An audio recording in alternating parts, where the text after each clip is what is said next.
Welcome to Talent Matters, the talent management podcast from PSI. We are the world's leading talent experts, working with clients across the globe to screen, select, develop, and engage. We deliver over 30 million assessments every year, and we run development programs to develop leaders and teams and work with organisations to help them to create thriving and engaging climates in which employees can flourish and perform at their best. The world of work is changing at an increasingly rapid pace, and we want to share our leading insight to discuss the main challenges organisations are facing in 2021. We invite our guests to talk about their real-world talent and leadership challenges and how they have overcome them. Our aim is always to focus on practical takeaways for you, so thank you for listening. Hello and welcome to this PSI podcast, where today we're focusing on wellbeing. I'm Jill Pennington. I'm one of the consulting directors here at PSI and I lead the development consulting team. And I'm really pleased to be joined by Audrey McGibbon. Audrey, do you want to say a bit about you and the work that you do? Thanks very much, Jill, and thank you for the invitation to join you. I'd love to say a little bit about who I am and the work that I do. A bit long in the tooth now. I've been doing this for over 30 years, but I am a psychologist. I have specialised in working in organisations and predominantly with leaders, senior managers, professional people in big, complicated roles. And for the first 20 years, most of that work was really focused on individuals and helping them achieve their best. But round about the time, actually, it was just after the time of the global financial crisis. So, when did that end? 2007, 2008. During that time, I had kind of thought that all the stressed people I was working with, that they would come good again after GFC. But by 2013, I thought, yeah, actually, it's not going back to where it was. This kind of new, elevated, permanently on the cusp of having too much to do to be comfortable, not really conducive to optimal performance. That was just something I couldn't ignore anymore. And that has sent me down that path. So since 2013, I went back, I did a psychotherapy theory degree and really looked, my thesis was on, well, what are the factors that drive and sustain peak energy, optimal performance, that sense of flourishing and thriving. And I wanted to focus specifically on the target group that I've worked with all my life in that sort of senior professional leader manager space. So that's what I've been doing. And it's become much bigger than I could ever have anticipated. I thought I would do this and use the insights in my own little coaching business. But in fact, the tool that I created to help me measure and see what was going on with my client base has just kind of taken a hold. And I now describe myself as a bit of an accidental entrepreneur, and it's the tail that wags the dog. So I'm now predominantly spending 90% of my time working with organizations such as yourself to help create the insights around, well, what is sustaining and what is draining their critical groups of employees at all levels, but particularly the tool is relevant for this more sort of professional managerial senior grouping. And I know that you've recently done some analysis comparing your survey data that you were using with leaders pre-COVID and the data that you've now got kind of either during COVID or post-COVID. Just keen to understand, what were the highlights of that? What did the data tell you? Well, it was really interesting because I think what the data tells us is that, first of all, let me take a step back. We're clearly talking about a very privileged cohort given the context of what was happening in the world at large, not just in relation to COVID, but, we've got countries being torn apart and the global politics, etc.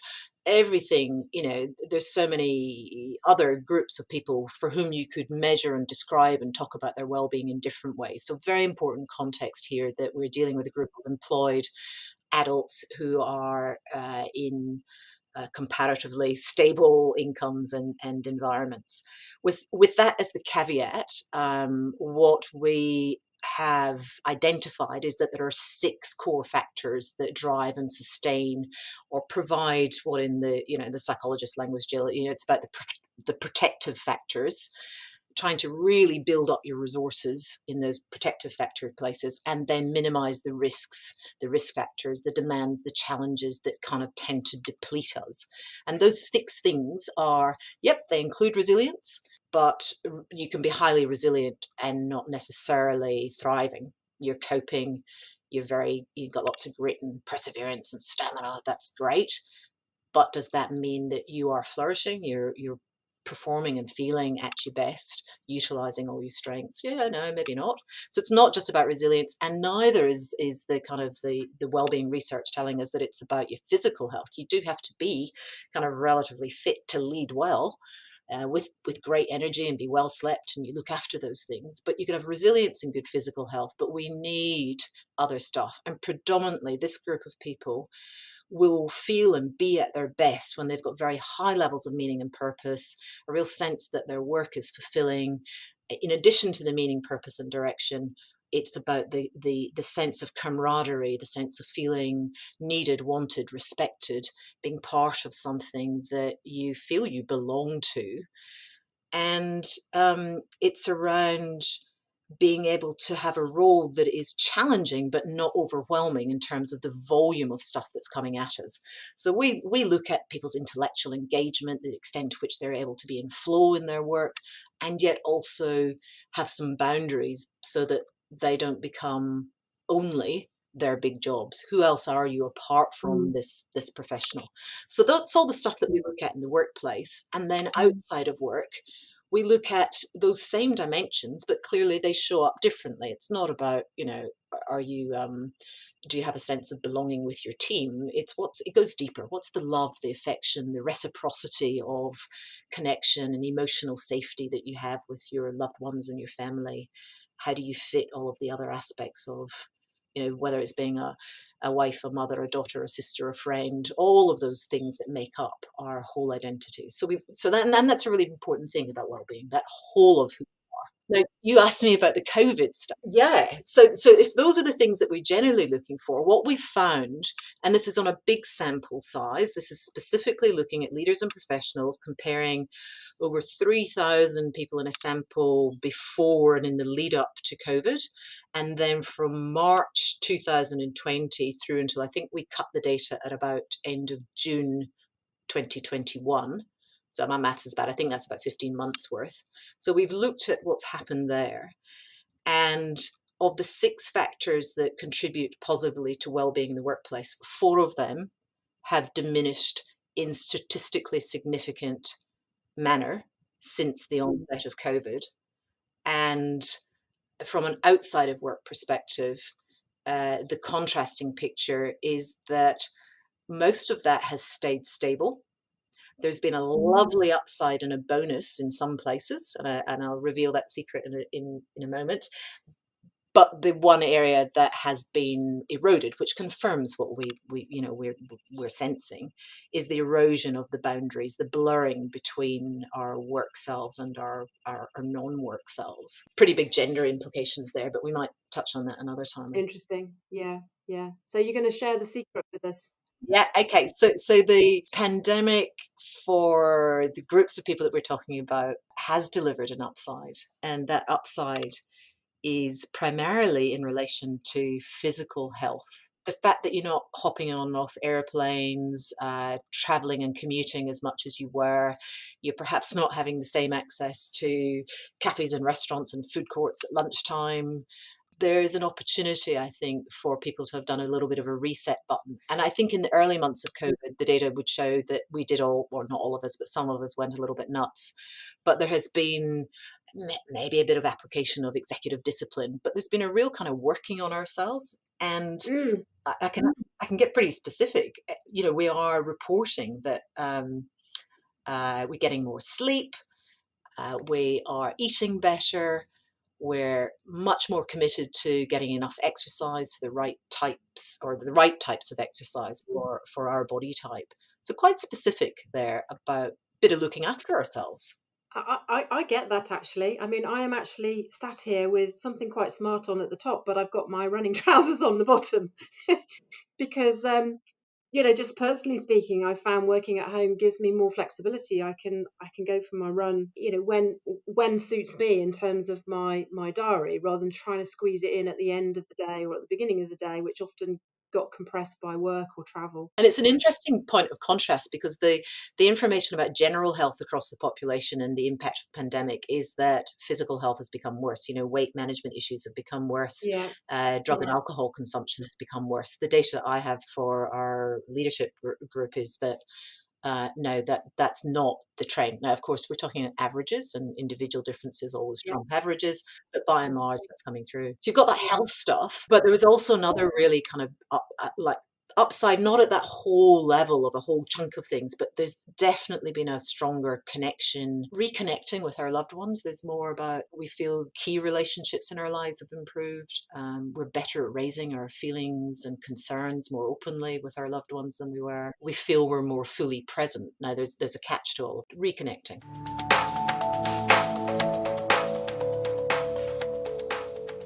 If this discussion has piqued your interest in the Global Leadership Wellbeing Survey, then do get in touch with us. Our team of development consultants are all accredited to use this tool and work with our clients to provide greater awareness and understanding of well-being. Using this survey and our expertise in emotional intelligence, we provide practical tools and guidance for leaders around both their own well-being and that of their teams. For more information, please visit www.psionline.com.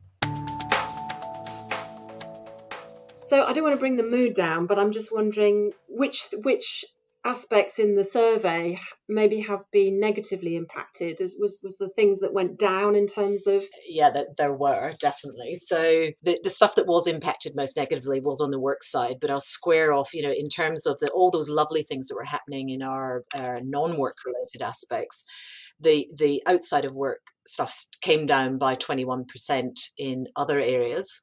And specifically, it's to do with what I've sort of dubbed our deepening existential angst. We're just a little bit more uptight. So on the one hand, the data told us people were spending longer asleep, or at least in bed, but the quality of the sleep that they were getting had declined. They may be spending more time openly raising their concerns with family and friends, but the downside of that is they're spending more and more time dwelling on the negatives in life.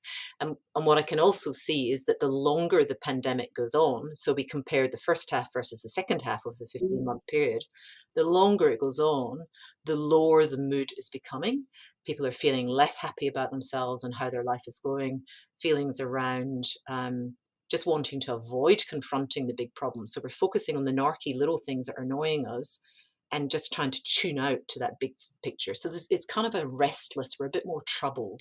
The anxiety levels are going up. I think what's really helpful, the stuff that I'm going to share now about the work side of things, it could be depressing, but I would just really encourage people to think about this. This is information. Data is really powerful.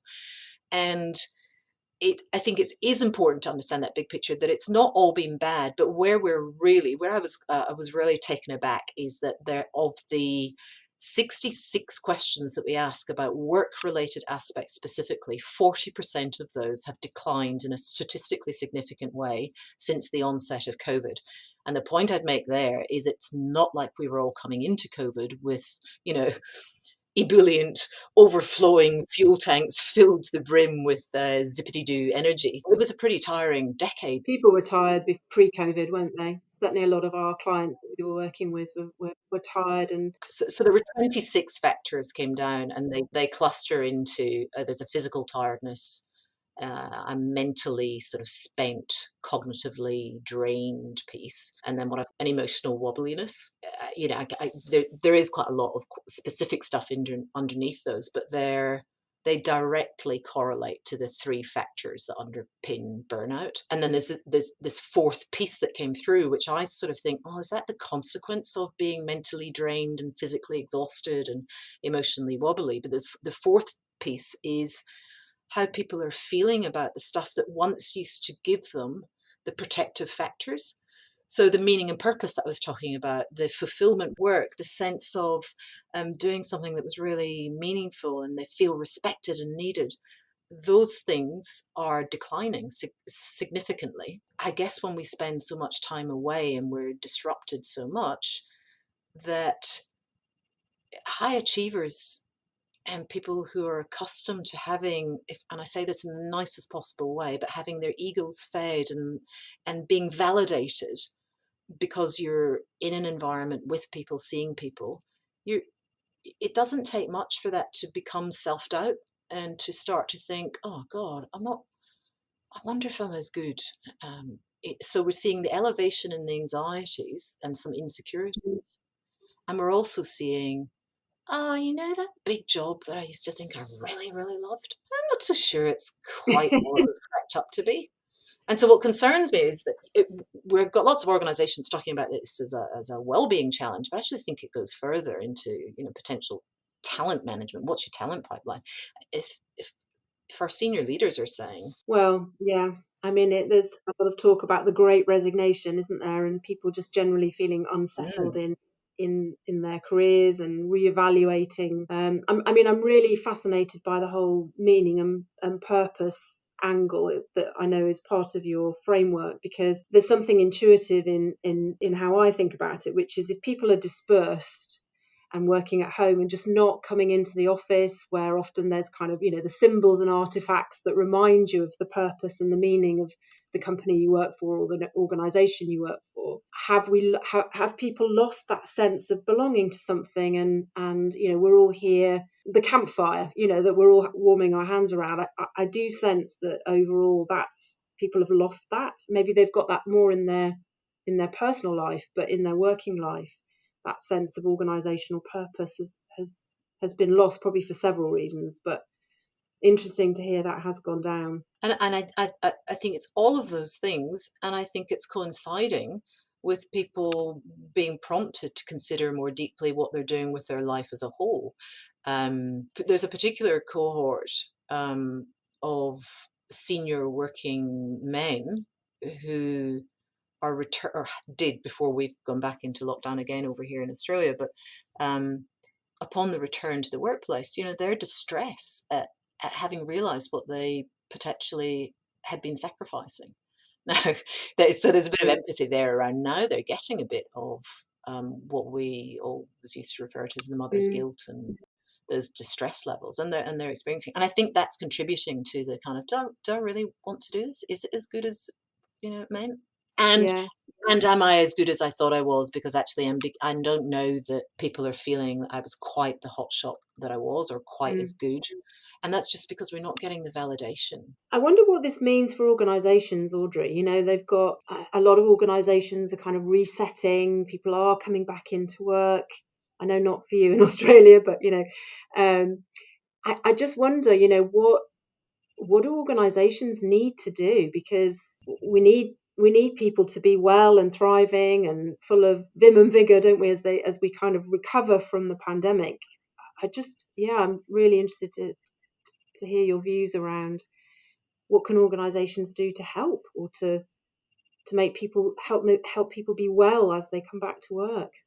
Well, I think it's really about creating the space for people to reflect on what has occurred for them and how they're processing it and what the impact has been, and for them to really understand that, and build up their capacity to self-calibrate. If we want our leaders to be collaborative and agile and innovative and get things, if not back to how they were or normal, but to lead. If we want our leaders to lead, I think it has to start with that. Are you leading yourselves in a way that is sustainable, meaningful, thriving? So there's the bit about, can we create the space and provide the tools and the help for people to process some of what's occurred and its impact and how they're now showing up for other people.